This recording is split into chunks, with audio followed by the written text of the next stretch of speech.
Wolfgang Falke, thank you. I'm Wolfgang Falke.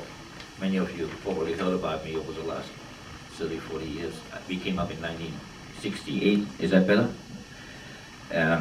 And bought a house at that time, went back to New York, cleaned up the business, came up in 69 and raised our family here. We had 5 kids. I mean, we still have them. They're all grown up. About 7 grandchildren, 2 of them are here on Fairbanks. And one just started first grade at Denali. Yeah, they went all to the school system. We had a good life.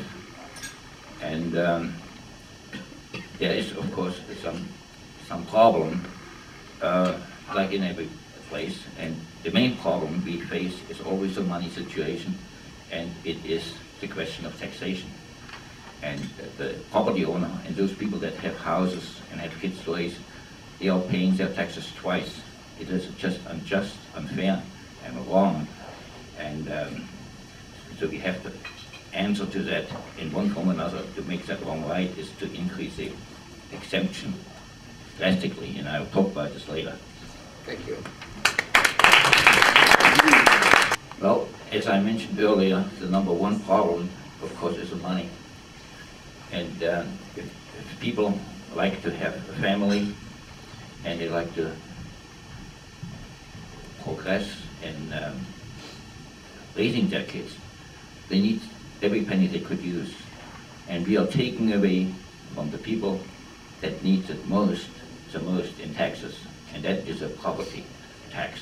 Because everybody pays property taxes twice if he has a house. And that is once when they pay direct to the city or to the borough, and then they go shopping and pay the property tax of the business owner because it's part of their expense.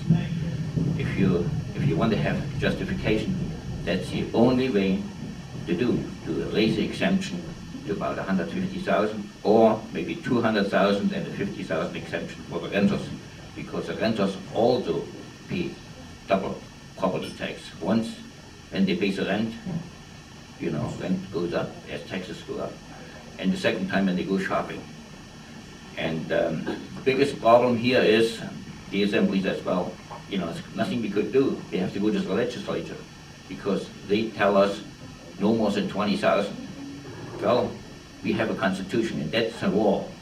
And the legislature has no business to tell the local community how much, 20, 50, 100, 200, whatever thousand. It is up to the local government to bring the question before the voters. You pass your ordinance and then it's approved, and that's all there is to it. So what I'm saying is, and this is why I run for both the city council and the borough assembly, we just have to pass an ordinance and put it before the voters, 100,000, 150, 200,000, whatever is decided. Forget about what the legislature is saying, and because they are illegal, their law, if it's in contradiction to the Constitution, is null and void. And then they then take us to court if they wish to do that. Thank you.